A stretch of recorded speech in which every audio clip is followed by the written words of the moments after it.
And we're live. Hey, Becca. Hi. Welcome to the Monday afternoon edition. For those of you watching the replay, this is happening whenever you're watching the replay, so I guess it doesn't really matter what day it is. But science calls it Monday. And so here we are chatting. Not going to be joined by Nicole, who is sick. Bassam is on a shoot. Kat is on a shoot. So the parents are away, and now the kids get to play. And Becca and I, We're just children. going to chat. Or chat. So if you're around and you want to join, then go ahead and jump in the Facebook chat, and we'll try to watch it. You have to give StreamYard your permissions. I think it's going out to all the right places, but Becca, what are you seeing? Am I not streaming in the right places? Oh, there it is. In the group. Let's do this one. I think we're going live on another channel as we speak. Look at that. I know, it's crazy. I just have the ability. I have so much power in my hands. I can just stream anything I want. Okay, so really, this is what happens. This is what happens when they leave us alone. What's going on in your world? Art and some more art. Are you making it? Are you stealing it? Are you just using AI like you always do? And oh yeah, just AI. I'm just very pro copying everyone else's everything. No, I mean, you guys know I use AI. But no, a lot of commissions this holiday season, which has been exciting. But I'm also like, now just because there's a lot. Where are your commissions coming from? Are they like book covers, video games? Is it people that want to be made into characters? Like, where do your commissions generally come from? What industry? There tend to be all over the place. I do get a lot of like private, like, can you do this to me? Sure, got it. Yeah, that sounds a little creepy. But no, I understand. I do also then have a lot of book covers. I haven't done any in a couple months. I think I do have some coming up. And then I do have a lot of clients when I'm doing like production work or pre-production work for concept design. So I have some of that on my plate too. Yeah, your whole world fascinates me. Really does. It's just full of monsters and creatures and clothes. I know. Mine are all named Karen and Kevin. But I actually do have a character Kevin that I'm working on, but no Karen. Now, all right, so speaking of which, do you have like a Dungeons and Dragons monster manual of all your favorite characters? Do you really? I'm still learning. There's so much lore in Dungeons and Dragons, and I don't actually play it. My kids play it, and I'm like very familiar with it, but it's like no, not what process. I mean. What I mean, like, do you have your own like journal of the characters that you love that you've created? Like, so you have your own manual of like your favorite work? No. Get to it. Sounds like a coffee table book to me. Do you do that with your photos? I make coffee table books and like display stuff. Absolutely. Now, I don't write like folklore behind my clients, right? It'd be kind of weird. This one eats babies and whatnot, but I wonder, like, with all the stuff that you do, if you could put together an encyclopedic book of all your like favorite characters that you've created, or would your work even lend itself to doing something like that? But after seeing what you did in October with all the different characters that you were creating, like, not trying to give you more work. God knows you've already got plenty of work. With my personal work, I guess I could. I know, like, when this was like so long ago, it's actually almost 10 years ago now, if I think about it. I really wanted to focus on this, like, I called it Project Mythos. And I really wanted to just do imagery of like kind of creepy, like very historically based, like folklore creatures and characters and stuff. The stuff that tends to get like overlooked when people look up, like fairy tales or, folk tales. Like, and I wanted to get to like the real nitty gritty, dark, old storytelling and bring that in through images. And I did a lot. Admittedly, this was a long time ago. This was just all strictly photography. Some of it was really cool. Some of it was, I would do it a lot differently now. But I think like to really put together a compendium like that, that would be a lot of personal work. Because like even if I have stuff that I think is really cool that's for clients, it isn't always necessarily mine to put out in the world that way. Yeah, And I don't really, I mean, I think of it as my work, but it also isn't always conceptually all me because it's based on someone else's IP. I get that. Sure. Yeah. You know, it's funny you mentioned that now. The client that I had in for a shoot earlier today is an IP attorney. So we were talking about all sorts of things. Huh. But now I've got him on speed dial so that if something comes up, I start to find Google Images is carrying some things, or I find my stuff on Shutterstock and I didn't put it there. Old Bob's getting a speed dial very quickly. And he seems very good at what he does. So I can't Wow. wait to use his services. So yeah, if you need somebody, hook you up. I actually had an IP question that I was like trolling the internet for information earlier, but have you ever had issues? Because I feel like it's very different, kind of like from photography, especially portraiture, Hmm? versus say like illustration. Yep. When what kind of IP issues you run into? Is that something you've ever dealt with? Yes and no. So I ran into it a little bit with some music that I had made years ago that was being used. And I mean, a lot of it has never gotten to the point where I'm having a jury trial about intellectual property, right? But it's a lot of cease and desist letters. There's, usage beyond what the license originally was for that image, and tracking that down. I mean, some things are non-malicious, they didn't know any better sort of thing, and I get a chance to educate.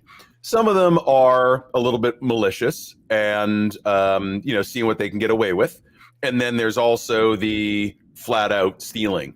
So haven't had any portraits stolen. I have had some of my commercial work previously stolen and used on websites or represented as someone else's work, used in magazines, right? And a lot of that is, quick cease and desists or, compensation for it. But I try to avoid litigation at all possible, turns, right? Because it costs me. It's not so much, just everything on the offender, but it costs me. I don't want to pay a lawyer. But if the issue was egregious enough or complicated enough that I don't think that a sternly worded letter would solve it, then a sternly worded letter from someone with Esquire after their name tends to, do a little bit more. So I like putting the fear of God into people occasionally. I'm not doing it. My lawyer's a pit bull, though. So it's but that it's been that kind of stuff. A lot of cease and desist. Like, come on now, you know better than that. But always from you, not like to you. What do you mean? Oh yeah, Like in not to regards me. to Like your I'm not using other people's stuff. yeah. No. I hide my tracks way better. Like, no, I really, I've never thought about that. There were days, right? Everybody was stealing music, in the Napster LimeWire heyday, right? Everybody did it, right? I'm not gonna sit here and say I didn't do it. I have terabytes of stolen music. That I shouldn't have said. So It's on the internet forever now. on the internet now. So, I used to do a lot of that, movies, music, all that sort of stuff. Before it really occurred to me that I was stealing. The second that kind of started to feel like, and I think more as I moved into the creative realm, out of the corporate side, the more I moved into the creative world or started producing more content, I was just like, it's cheaper for me to pay for these licenses than it is for me to get sued down the line, But one thing that's been interesting, and a friend of mine got hit with this. She wrote a blog post about mental health.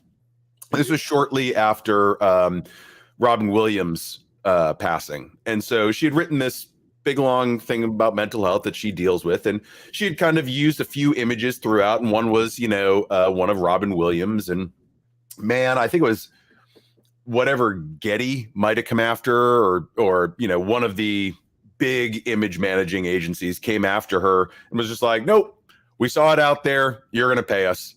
And Not even a basically, cease and desist? Like, oh yeah, no, we see it and you're going to pay us for that license right now. Like, she's like, I took it off. They're like, yeah, you used it. You got traffic. You're paying us. And it was bad. It was a couple $100 anyway. But it was just kind of like, that's a little aggressive. You know, you could have scaled that back before you started, you know, sending people to collections for that sort of thing, you know. But other than that, like, no, portrait work never, not that I've seen anyway. But That's wild. Yeah, how about you? Like, I had one big run-in. It wasn't, I mean, it was something I made, but it was a nightclub flyer that had Disney IP on it, and immediately got hit up by Disney. And like, but you know, it was just like, get rid of this now. It wasn't, you know, with scary fear of God kind of threats, but then there wasn't any actual legal action. But like, that was enough. That was enough. I was just like, oh no. No one parties like Gaston. No one drinks like Gaston. No one sits in the VIP table like Gaston. Team parties that will never be, but really should be. Oh my God, that'd be so funny. So yeah, so that was the day. So we had some interesting conversations about more in the corporate sense, you know, some of the work that I used to do. But good guy. The interesting thing is at the end of his session, he brought up an image. He's a good-looking guy. He's about 70 years old, good-looking guy. Silver fox, if you will. And he brings out this picture. He's like, I found this picture. It was a Picasso. And it was a picture of a man in black pants and a white shirt and a red tie. It looked kind of like Spanish. And he's got like an orangish background. And he's like, I'd like to recreate this. I had no prior warning. We're in the middle of the shoot. And I'm like, all right, let's do it. And I happen to have a gold background, and he had a white shirt and black pants and red tie, and he came all prepared for it. And we did it down to the cropping and everything. Now, what I have to do, I'd like to provide this service for him. He loved the picture straight out of the camera. I want to do it in a way that has the brush strokes and kind of like the acrylic, you know, knife look to it. So if you know somebody that does that sort of thing. Oh gosh, who could possibly know how to do that? I can tell you how to do it instead. Yeah, you know what was funny? I took it immediately into Photoshop, and I'm like, how do I do brush strokes and do this? Because I never do any of that, right? So I'm playing with it. It doesn't look any different. So I need to go find an action somewhere, I'm sure. Or do you have a quick tutorial? Do you want to walk me through it? Yeah. Do I have so much stuff open. I don't know if I No, don't worry about it. Like, is it something relatively easy? Kind of. What I recommend using is the art history brush tool, which is kind of this obscure Photoshop tool. Like, I literally had never used this before, like, I don't know, a year ago. Yeah. And so when I do paint strokes, I'd usually use the mixer brush, which is very effective for love it. Strokes, you know, depending. Yeah, it's great. I love the mixer brush. And I don't even know where I stumbled on the art history brush. But I've never even heard of it. It essentially takes your pixel data. Like you have to like flatten your image, or, you know, whatever layer you're working on. It takes the pixel data in that layer, and then it manipulates it based on the last like change in your Photoshop history when you go to your history panel.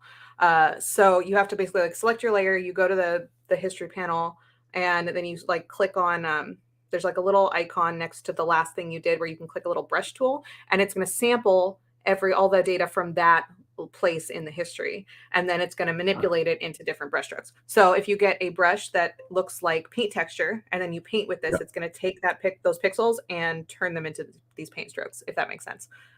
It's really cool. It totally does. It's really cool. I have a little video of it on Instagram, and I'm sure there's like a million tutorials on YouTube probably too. But it was just like game changing. Like, I had to go record it and be like, oh my God, internet, look what I just found out after 20 years of using Photoshop. This thing. Oh my God. Because that's exactly what I was looking for. I was out there looking for like just an action, some free action, right?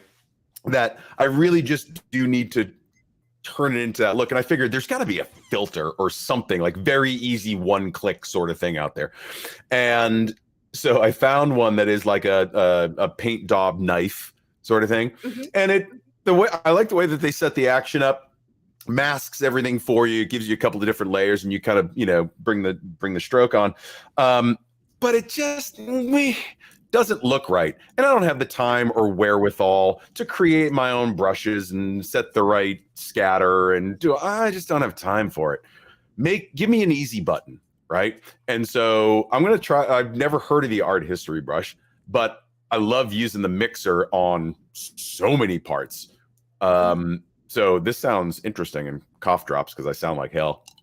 Yeah, I haven't found a good action because I've looked for them too. Because I don't mind doing things manually. I like the control, but sometimes I just want to be a lazy piece of trash.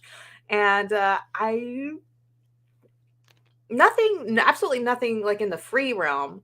I've found like various like action collections, and I don't know, like $200 or something. And they look great, but I haven't used them, so I don't know how great they actually are in use. But the issue with paint strokes is it's very difficult to follow the way that paint would naturally flow through an image without actually putting in the physicality to create that flow.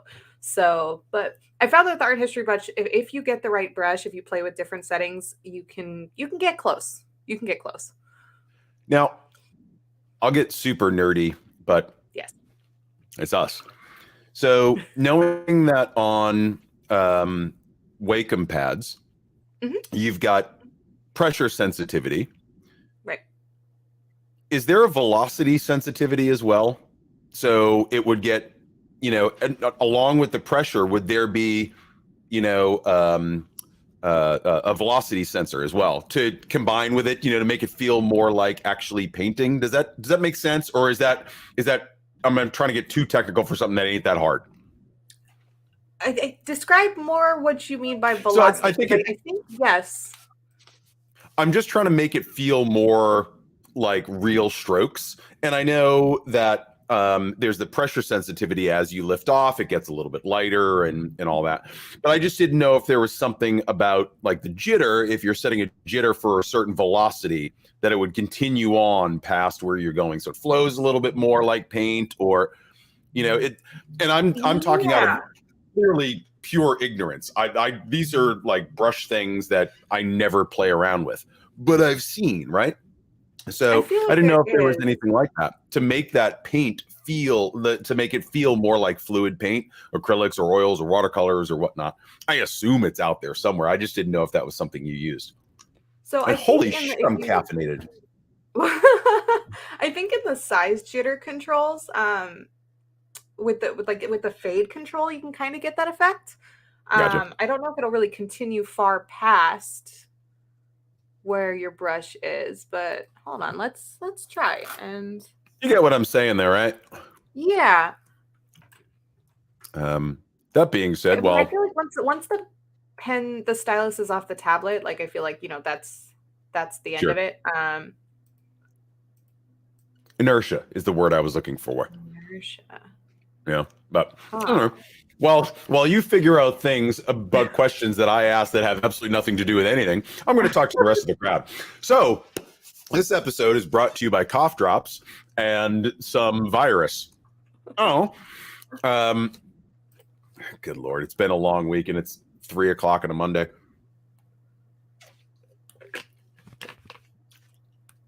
I will need to play with this more. I'm not totally... Really, Becca, you don't have to start closing out your work. You have opened Pandora's box of problems. Oh my God. Is this all you need to send you down like a random track? And we can never physically be in the same place at the same time then. Because both of our squirrel brain heads would explode. The one thing I've been messing with Photoshop brushes recently is the smoothing. In what way? It frustrates me because it's very slow. Is it GPU intensive? I don't know. I don't know how things work. Crystal uses Corel Painter. I've never used Corel. I think back in the days where Adobe wasn't so monopolistic, and there were a lot of little competing brands. Like that's the last time I used Corel, but God, that's been years. I don't think I've ever used that one. I really want to use Procreate, but I don't know if I'm willing to It's buy Apple products. amazing. And I've got an older iPad sitting around. Like, it's an old iPad Pro, couple versions. Mhm. And when I started getting my tattoos, that's all my artist used was Procreate. So he was able to get those things and then print them out and put them on and whatnot. But watching someone use it really well Oh, is incredible. fascinating to me. Yeah. And there was one, now it could very well have been like video manipulation. I don't think it was, though. There was a guy that, because you can do infinite kind of zoom in on it. Mhm. And he had painted a picture, and then in the eye was the reflection of someone. And he zooms in on that, and then like on that person's face was something else, and he kept zooming in on that. So you were in like 8 or 10 layers deep. And I don't know if he kept zooming in and kept drawing things in those little spots and keep zooming in and drawing in those little spots. But it was fascinating to watch him just keep zooming in, and it was another picture and another scene all built into one. It was crazy. That's cool. I know Yeah. I've seen other like applications and programs that will do that specifically. Yeah. But that was in Procreate. Yeah. So I don't even know how many layers that must have been. Right. How does that? So does that mean like when you're drawing in it, is it like vectorized? It's not like pixel by pixel? I don't. Yeah, it might be. Maybe it wasn't Procreate. Maybe it was a different program. I thought it was Procreate just because it looked exactly like I was doing. But I'm clueless. all right, That's we're going to rad, rewind a little bit. Let's use the art history brush of my conversation. We'll go back and we'll just say it wasn't Procreate. I'll just smear it into it was the program. We And know what we're talking about. We're No, we don't. professionals. but I mess in Procreate. I can't draw worth shit.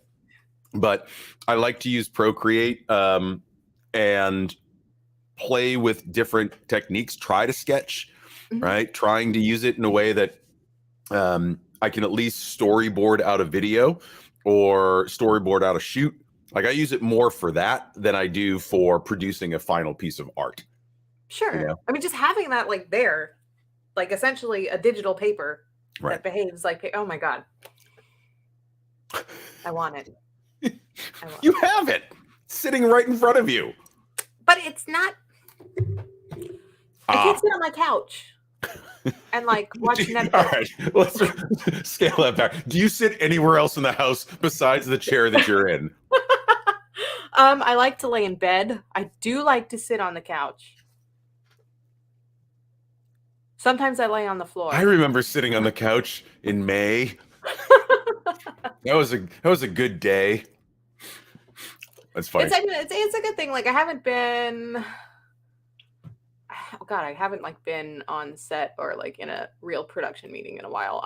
But like in the case where I do leave my house, which is rare, it would just be so nice to just have that. Like I've used like stylus and stuff on my phone, but it's just definitely not the same. And like carrying around a notebook and stuff, like I do that anyway. But undo button, man, erase tool, want it. So recently, I was gifted a vape pen with a stylus on the back.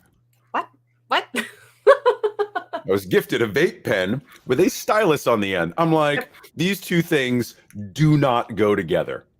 Might work. It's great to have in a pinch, but do I have my Apple Pencil? No, but I've got my vape pen.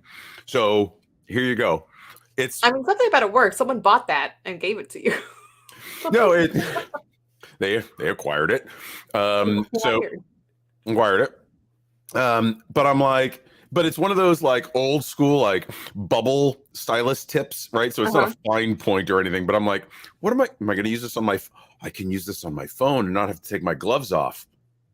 It's winter time in Maine. The things that you have to come up with. So if anybody needs a line on vape pen styluses, styli. What's the plural of stylus? Styli. All right, switching gears. Follow the flow, Bjorky. I'm just trying to think of other weird gadgets. Hold on. Yes. I'm ready. Yesterday, I was super duper sick. Coughing, snotty, just sick, just gross. So I sat in my living room, which has no furniture, by the way, because the floors aren't done. So all I have is a beanbag chair. Sitting in my beanbag chair, covered in a blanket, because the heat decided to stop working in my house, hence the scarf and gloves inside. So, but we got to do a StreamYard, so I'm here. So anyway, sick, on a beanbag chair, covered in a blanket, gonna watch something, gonna binge until I go into some NyQuil coma. And I started watching Apple TV, watching a show called Severance. Have you seen Severance? Holy shit, Becca, watch this series. And I'll tell you why. Okay. The story in and of itself is great. The way that they use color and composition and the way that they shoot it is mind-blowing. It's like creepy Wes Anderson, right? So take Wes Anderson and make it dark, and you've got this show. It is really, really good. The premise behind it is there is a mega corporation called Lumen, and they've created some technique called severance, where they implant a chip in your brain, and your work personality has no understanding or memory of anything outside of work. And your outside, your outie, never has any memory of what happens inside work. So when you go through this elevator, you change into a different person. So it's really kind of futuristic sci-fi, but you feel like you're in the 80s and 90s. It's a really interesting show. Watch like the first 2 episodes and you'll either get it or not. And I went through 8 of them like this, but beautifully shot. The way that they use color, the way that they use composition is astounding. It's a beautiful, beautiful show. Cool. And it's entertaining. I'm stuck on this idea, though, of the work personality existing separate from the outside personality. I mean, that doesn't actually sound that terrible. So it's interesting, right? Because you're basically creating another person and they don't have any say over their life. You know what I mean? Like you're splitting your personality. Sometimes it's a way to avoid trauma, past, right? You can get away from that for 8 hours a day. Yeah. But the interesting thing, they do this really cool lens compression dolly zoom combo thing when they're in the elevator. So as you go up, the head changes shape and it zooms in, and then they go down in the elevator and it changes shape again. And it's just really interesting how they move that, how they explain that visually rather than having to explain it in words, right? And you see the whole personality change. Really, really interesting. But then they weave things together and people start to question things. And so it creates this little bit of drama and tension. It's a really well done show. I'm surprised it hasn't gotten more notoriety in our weird little circles just because of the way that it looks. I feel like people don't go after Apple TV as much as other streaming services, might be why. And I wouldn't be surprised, right? I never watch Apple TV. I'm never on it, but I was just like, I've watched all of Netflix and I've watched all of Prime. There's nothing left. So I was like, let me switch over here. So Severance, watch it. Really, really kind of cool show. Cool. You been watching anything? And I know this is like, you know, people are joining in like, how do I think like an artist? Why don't we binge watch Netflix until there's conversations. left? Artists are people too. I've been watching some trash. Yeah. Yes. I've been binging The Mentalist because I love like crime procedural shows. And that's been fun. But before that, I am very wildly impressed with 1899. That just came out. Did you watch that? No, I was going to ask you about that. It looks creepy and wonderful and really just beautifully shot. Yes. Is it Titanic meets Saw? Like what meets Saw? Like Titanic meets Saw? Or is it just dark and creepy and weird? You know, I feel like it's not that creepy, actually. Okay. I mean, there is a lot of creepiness to it, but it's definitely like a mind bleep. American Horror Story-ish? not scary in the way that American Horror Story was. Right. But it definitely is like this was actually when Nicole and I last week at the very end of our stream were like, oh, maybe we'll talk about reality a little bit. And I was like, you need to watch this show and then come back and talk to me about reality. I didn't realize you guys had talked about that.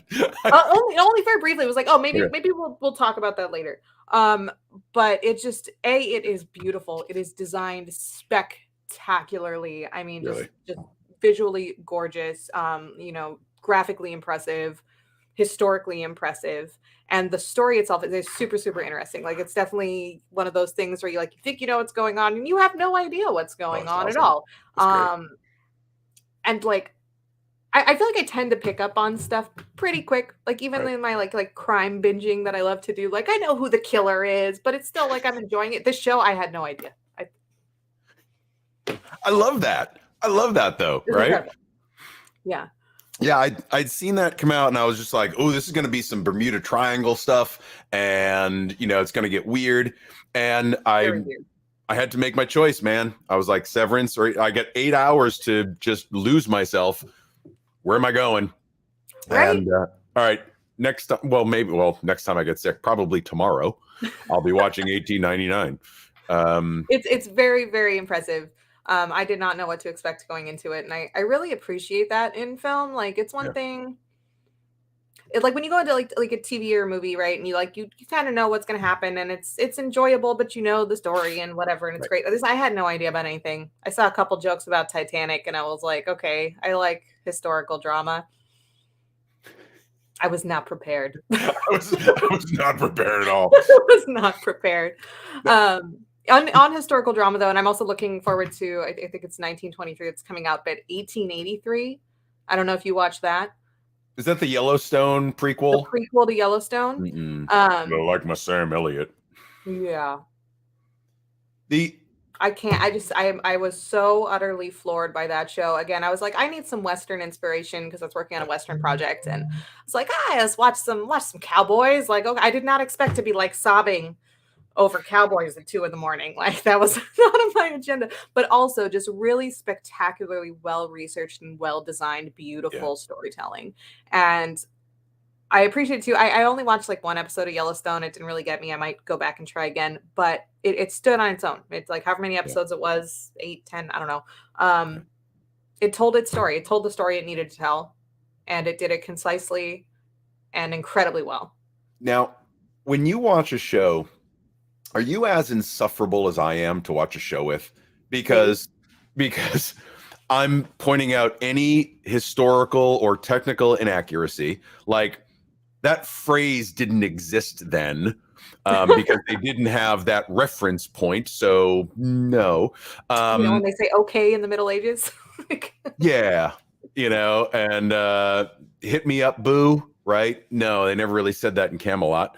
No, but when like I get to that level, or if I'm enamored with the color or the way that it's being shot, I don't even like watch the movie. I just get all into the creative side of it and like, how the hell did they shoot this? And let's go back and watch that again. I'm terrible to watch a movie with. So I think that's something that really defines really masterful filmmaking, though, is when you can hit all the right notes and create that immersion where people aren't focusing on what may or may not be inconsistencies. Because I can definitely, I'm trying to think of an example, but I know there have been times when I've watched something and someone has pointed out some like historical nonsense, and like in hindsight, I'm like, that doesn't make sense, but I didn't care because I was really, really emotionally invested, and it wasn't that important. But then you see shows like, I don't want to go on like too terrible a rant, but like there are some shows in particular that I feel are very beautiful. They have everything going for them. And then the writing is lacking so much that you aren't emotionally invested. You're not connected to any of the characters. So even all the great things that are happening there, they don't matter because the writing is lacking. And I feel like it works in reverse too. Even if everything else isn't quite perfect, if the writing is really good, none of that matters. Well, so you see this, right? The end of Game of Thrones, like last season, you're like, all right, what happened, right? House of Dragons, like whatever it is. You look at it and like, this is where it gets infuriating. I'm not going to bring you back to that trauma. right? Of the last Too season. late. We're It's not going too to talk late. about The Witcher to any degree. No. But this is where, like, I love having elitist artist friends, right? I love it because we can just sit there and look down our noses at poor. I can't write worth a damn, I right? can't either. But I can look down my nose and be like, that character development was terrible. They should have tied in this other thing from this one obscure episode 5 seasons ago, right? Meanwhile, okay, like even as artists, right? Like when it comes to the people that we work for, that we are making stuff for, right, if they're not enjoying it, then who cares? right. Like I've definitely made art for clients who maybe don't care about all the like historical inaccuracies, or they ask me for things that I think don't make any sense. If I was looking at this from my elitist artist chair, I'd be like, that's stupid, that's wrong, that light's terrible, that didn't exist in this time period. But you know what? That's what they wanted. That's what they wanted. What they And wanted. that is then my job to give them what they want with my input if they so decide to take my advice. And if they don't want my advice, then that's okay if they're happy. But when that comes in then to us as audience in TV or movies or whatever, if we are not enjoying what they are creatively putting down, are they doing their job effectively? Right. And when it's done masterfully, you don't even notice, right? Like you said. Right. But I love watching old movies, especially black and white. And, you know, they're lit perfectly from behind. They might be in a dark room. They're having a conversation and there's like a perfect rim light or a second light. I'm like, where's that reflection coming from? There's no window over there. That's just that's an impossible practical light that shouldn't be there. And it takes all the magic out of Casablanca or, you know, anything. But when it's masterfully done, that's when I'm all in and I just don't care. You could give a cowboy a laser gun. They did that, Cowboys versus Aliens, I think. Shit, now that I think about it. But not accurate at all. That movie, in case you happen to watch it. Starship Troopers, not really accurate. My dog's barking. I mean, there's a lot of questions there. Right. So anyway, it's just you know, I like watching movies, like you said, that just let you suspend your belief in such a way that you can really get drawn in and just have a good time. And a lot of times I forget how to do that because I'm looking for all the little things, right? I'm looking for like a boom mic to fall into the shot or, you know, like, so. I know I mentioned like a long time ago, Gene was with us and we were talking about this, and I posted a video, this is probably over a year ago, in the Facebook group about the concept of eye tracing in film when you're editing and cutting film. Mm-hmm. And like when I was first learning about this from the concept, or like from the angle rather, of storyboarding and developing, you know, like key art for pre-production, and like, you know, learning how to follow movement and shape language from cut to cut. And I was just like enamored with this idea. And so like I could not watch anything for months without just like, yeah, this is where the shape is. Oh, and their eyes are here. So then when they cut, okay, and then this is gonna happen. And like I was like, I'm missing everything that I'm actually looking at because I'm obsessed with it. And I don't know how to really get out of that when you're actively learning it. I feel like that really kind of makes it more consuming. But going in with purely the interest in entertainment, I think is helpful if you're able to, you know, to just enjoy. But I've definitely hit that point where I can't look at anything else other than. And when it's done well, you don't notice it, right? And this is why there are huge editing houses. But when it's done poorly, you absolutely notice it. You know, where there isn't, and I'm not saying it has to be perfect, you know, Spielberg-esque direction here, but it's like, but you notice when things are just off, right? If you're having a conversation, both people are looking in opposite directions, but they're supposed to be looking at each other. It just doesn't work, right? Or if they're on the wrong side of the frame, or if they're looking this way and then suddenly the cut goes in a completely different direction, it just doesn't feel right. It makes us uneasy. But I mean, sometimes when it's stylistically done, and again done well, like I think one example I don't remember where I saw this, but it was so in the Fellowship of the Ring, when Frodo and company are all running away from from the Black Riders, and they get on the ferry to go Yes. across the river. Okay, so in that sequence of shots, all the characters are backlit by the moon, even though the camera is looking at Merry and Pippin and Sam on the ferry, and then looking at Frodo this direction. There's no way the moon. There's two moons. It doesn't physically That's make no sense. moon. That's no moon. That's a battle station. No moon. This is the wrong crossover. But it is so subtle, and it is so stylistically effective to keep the visuals consistent that unless you're really nitpicking, or you have someone who lit that scene like come tell you that they did it, you're probably not going to notice. Right. So there has to be stylistic consistency, even if you're breaking the rules. And I think that applies to just about anything you're doing at all, even if it's just a photo session and you're taking 5 different kinds of photos. If they're consistent, it will still work. I'm consistently terrible at most of my things, right? There you go. Nailed it. I'm like, nail it constantly. Oh, this is stylistic. I don't just suck. I'm stylistic. Yes. No, but I totally get what you're saying. And I think, part of that, especially in filmmaking, right, is keeping the viewer engaged with the story, right? And it is what it is. And, if they go from light to dark because the moon wasn't in the right position, you're just going to get sucked out of the story and it's going to look like hell. So I love thinking about that stuff.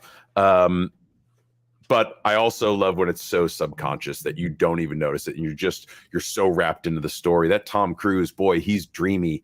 Like what now I know what you like. you. I know your affection for Tom. So again, these aren't cough drops, they're edibles. So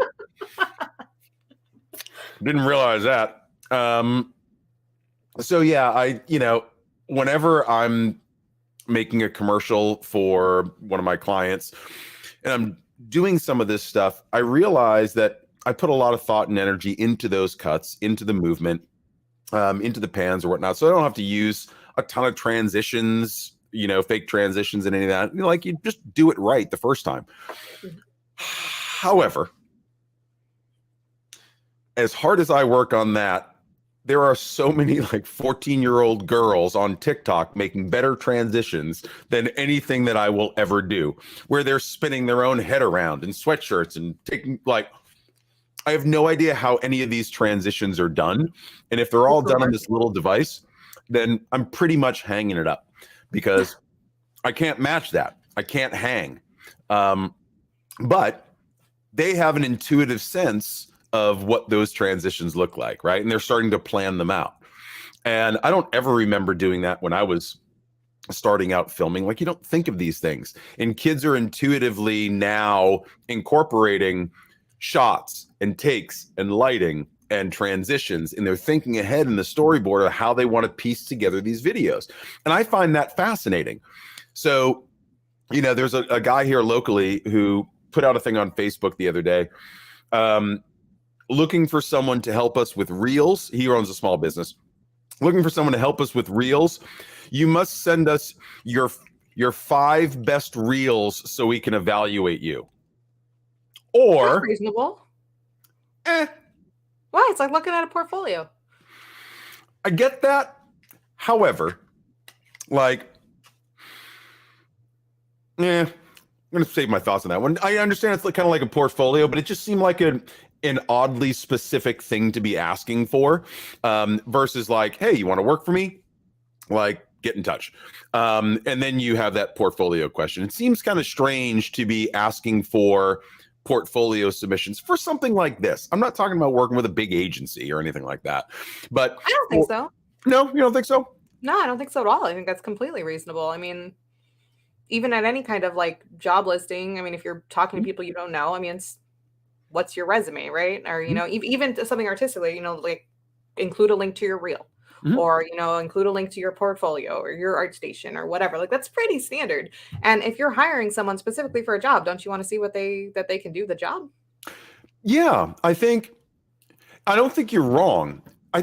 Perhaps it was the wording that he was using, or I know his history of the type of person that he is, but it just seemed It seemed like send me all your good ideas, and Oh, then I'll evaluate if I want to use you. You know what I mean? It was that sort of feeling that I got. So I don't know, that but I could see. I mean, I've definitely seen sketchy stuff out there in the world, like, like do a demo for us and we'll decide if we'll pay for it. Like, that's no, don't exactly do what I'm that. talking about. Because Yeah, but if their reels are out there in public anyway, then yeah. Fair enough. Fair enough. Um, Speaking of which, do you have anything new that people can see? Because I know you're doing a lot of like content, like YouTube, IG, Reels, TikToks. No, nothing like that. when's the last time I updated something? A month ago? What do you like doing Longer? the best, or doing the most, I should say? Not making videos. Definitely not that. I like shit posting memes. Ooh. But that's not usually relevant to the art so much. You know, let me back That's up actually there a for a second. question. So I was at Masters in Motion, which is a filmmaking conference that was down in Austin, still going on. But I was down there a couple of years ago as an attendee, and Daniels was there, who did Everything Everywhere All at Once, that movie. So Daniels, it's two guys named Daniel, not brothers, and they were out on stage, and this was, I think, 2015, 16-ish, and they were talking about memetics. And this was the very early stage of memes and how they were being used on the internet and used as like a language. Yeah. And it's interesting that, those of us that were in the audience, I've got the recording somewhere, but they were talking about memetics being used as like this newer language where people be communicating, where they're mixing different topics together. And I know everybody knows what a meme is at this point, but like to see it now be in its own language where you can have full text conversations back and forth is mind blowing. Now, when you start to look at them and they cross over, like, there's that one, live long and prosper and use the force, like Yeah. Dumbledore, right? And it's like and it's a picture of Patrick Stewart, right? And it's like every bad thing mashed together. Do you feel like that's become an intuitive thing for people to just speak in memes? Hey, did you see this one? Did you see that one? And culturally, do you think it's affected the way that we all communicate? Oh, absolutely. Absolutely. Especially I think younger. God, I can't even call us millennials younger anymore. Anyone under like 40, 45. Mhm. Yeah, like I feel like, oh God, who was I talking? I was talking to someone the other day just about like the kind of like almost like generational mental state of particularly like people in my age range in that 40, 30, late 20s kind of Mhm. grouping where we all have these kind of similar experiences and reactions to things. And so like one thing that seems to be incredibly common that I don't necessarily think necessarily falls into like clinical diagnosis for something, Right. but like a lot of people made it. We don't like to talk on the phone. We don't want to do that. We want to send a text message, right? And like we have this aversion to certain kinds of communication, but we're very comfortable having full conversations with reaction gifs, like, and so I feel like there are these generational kinds of communication, whereas it's like people who are much younger, like maybe early 20s, teenagers, they're gonna grow into using these various kinds of digital communication differently, Yeah. and their understandings of memes differently. Like one thing that's been interesting to watch too, because my kids are like pushing into teenagerhood, which is just weird in general. But like they're aware of memes and like jokes, but like some of it's like above their head just because they're not old enough to really understand what they're saying. The reference. Yeah. Not even the reference, but like inappropriate adult jokes that they don't I know they don't understand because they're saying these things in context that doesn't make sense. And but they're using it, it's like what they know how to do. Or like when they'll randomly like just scream like yeet or like dab or like whatever it is. Like it's something that makes sense within their age range and within anyone they meet who is also 13 is going to get these things that they're saying. Mhm. um so I think there's definitely not just an overall impact on like worldly communication, but I think it also, there are these microcosms of generational conversation and communication there, for sure. It's interesting you brought the generation thing into it. Mm-hmm. Thanks for giving me that cutoff too. You were just like, anyone under 45. I don't even know how old you are. I don't even know what the Beyond that, millennial cutoff is. Are you a millennial, Matt? no, I'm Gen X and proud. I'm over here with a Jack and Coke and a cigarette watching everybody complain about everything going, I don't give a shit. I mean, that sounds pretty sweet. That It's sounds pretty sweet. As we're down here screaming, like, help us. We all No. feel like children, but we're pushing 40. No, Gen X. God. No, we are the most resilient generation. Absolutely. No one cared about us in the 80s. And we just kind of grew up like, all right, we might die going out on our bikes, but whatever. Like, Tommy's not coming back to school. Why? He didn't make it. It's like, okay. It was a tough summer for everybody, right? So, yeah, we've just kind of gotten to this age now where we're all between like 46 and 60 now. No, I'm 49. And we just kind of look at everything like, wow, you guys spend a lot of energy complaining about nothing. And then you put it in memes and you text it to each other. You don't even talk to each other about it. All right, whatever. Like, you do you. Accomplishes the same thing. But do you? Well, all right, I'm not going to get into it. We have 4 minutes left in this. I'm not getting into this conversation because then I'll just be outside shaking my fist at clouds, being an old man, just being like, get off my lawn. Get out of my text chats. with your Pepe the Frogs. Pepe the Frog. Oh My God. That was the big thing back in the day, right? It was back in the day, like 3 years ago. Reddit. That was a thing. Homestar Runner was a thing. I was actually just being a boomer myself, and ranting on Facebook about my anger at modern digital media. This is where this generational thing comes in, right? So like my kids love to watch YouTube and they love to watch videos of like other people playing video games. And I do not understand the appeal. I don't get Why do you want to watch other people? Why don't you want to go play the video game?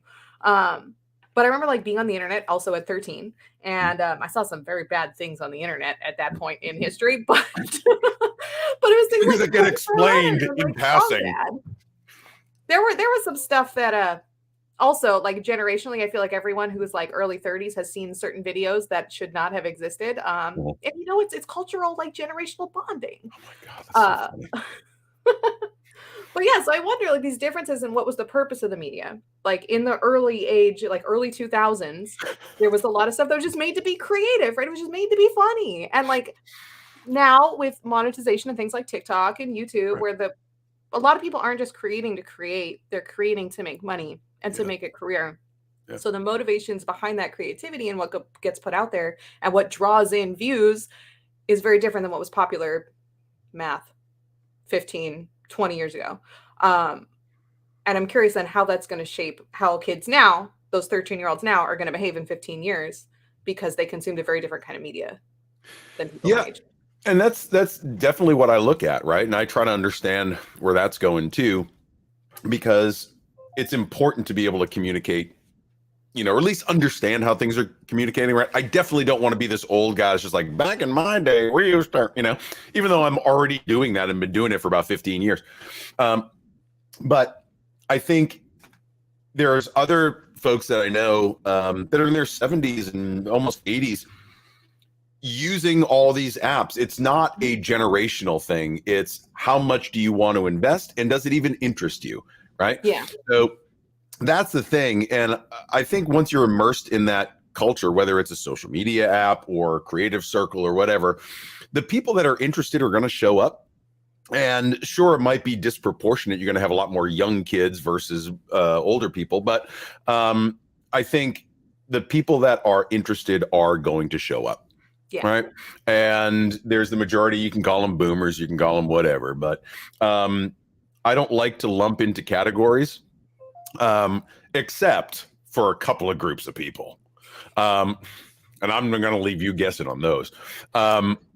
No, but I think, you know, the older folks get a bad rap for not being able to be in touch. It's just kind of like, no, we get it. We just speak a different language. That's all it is. We're just as weird. We're just as nasty. We're just as vile. but we just have a different language of explaining it. And we actually call each other and tell each other. We don't put it in writing. That's yeah, I wonder. Like my grandparents are on my Facebook, and I wonder sometimes what they consider about the memes I post. Well, Because they're significantly older. Have the checks and the cards stopped on your birthday? Like, no more $5 bills in the cards. It's okay. I've earned the disappointment and the shame. Speaking of earning disappointment and shame, I'm going to get back to work. Me too. So it was super fun hanging out and just talking about nothing. About nothing. And I don't know how we did it, but 5 people. I don't know how you all stayed here and just listened to this babble, but I appreciate you with all my heart. I really, really do. We'll be back when we're back. I don't know when. Maybe we'll have more people. Maybe we won't. But I'm certainly going to have about 8 or 10 more of these cough drops and drift on into my Gen X oblivion. Becca, it was great to see you. Yeah, it was cool to see you too. I'll talk to you soon. Bye.